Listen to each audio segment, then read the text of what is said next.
Perkenalkan, nama saya Fortuna Natalina Siregar. Saya dari jurusan Sistem Informasi. Nah, di sini saya akan menjelaskan tentang teori Fogg Behavior Model atau biasa disebut sebagai FBM. Nah, pernah gak sih kamu pengen berubah, tapi susah banget nih buat konsisten? Misalnya mau rajin belajar, olahraga, atau berhenti untuk bergadang. Nah, ternyata ada loh model yang bisa menjelaskan kenapa kita melakukan suatu perilaku tersebut. Namanya adalah Fogg Behavior Model atau biasa disebut sebagai FBM. Menurut FBM, perilaku terjadi ketika adanya 3 elemen muncul secara bersamaan di waktu yang sama. Yang pertama, motivation. Seberapa besar kita ingin melakukan kegiatan tersebut. Kedua, ability. Seberapa mudah dilakukan kegiatan tersebut. Terakhir, prompt. Kapan kita diingatkan untuk melakukannya. Nah, kalau salah satunya tidak ada, perilaku tidak akan terjadi. Misalnya, kamu punya motivasi dan kemauan, tapi tidak ada pengingatnya. Nah, ini sama saja kegiatan itu tidak akan bisa dilakukan dengan baik.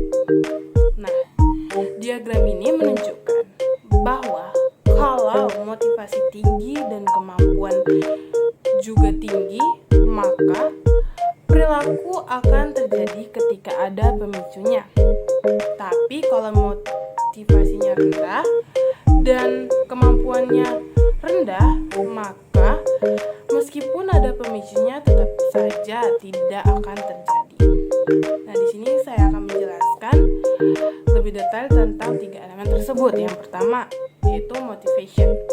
Motivasi adalah dorongan untuk melakukan sesuatu, tapi sifatnya tidak stabil. Yang pertama, motivasi itu ada di diri kita sendiri. Nah, itu biasanya muncul karena keinginan diri kita sendiri tanpa ada pemicu lain. Nah, kedua, reward atau hukuman. Ya, biasanya ini motivasi itu terdorong karena adanya tantangan yang membuat kita jadi lebih tertantang. Yang terakhir, lingkungan. Nah, ini biasanya karena ikut-ikutan sama teman. Nah, contohnya seperti kamu semangat nih belajar karena besok ujian, tapi setelah ujian motivasi langsung turun drastis. Kalau kita hanya mengandalkan motivasi, kebiasaan itu tidak akan bertahan lama. Yang kedua, ability. Ability bukan soal bisa atau tidak, tapi soal seberapa mudah kegiatan itu dilakukan saat itu juga, yaitu memiliki 5 faktor. Yang pertama, waktu, uang, energi, fisik, energi mental, dan terakhir kesesuaian dengan rutinitas keseharian kita. Contohnya nih, kamu mau belajar 1 jam, tapi sudah capek banget nih kamu belajar karena kelamaan. Namun, kalau kamu cuma belajar 5 menit, itu kamu lebih semangat karena lebih ringan untuk belajarnya. Nah, solusinya bukan karena kita memaksakan diri, tapi kita membuat perilaku jadi lebih kecil dan mudah dilakukan. Ketiga, prompt. Prompt adalah pemicu yang memberikan sinyal seperti sekarang waktunya melakukan suatu kegiatan. Nah, seperti jenis yaitu encode. Nah, ini kebiasaan yang sudah ada di diri kita sendiri.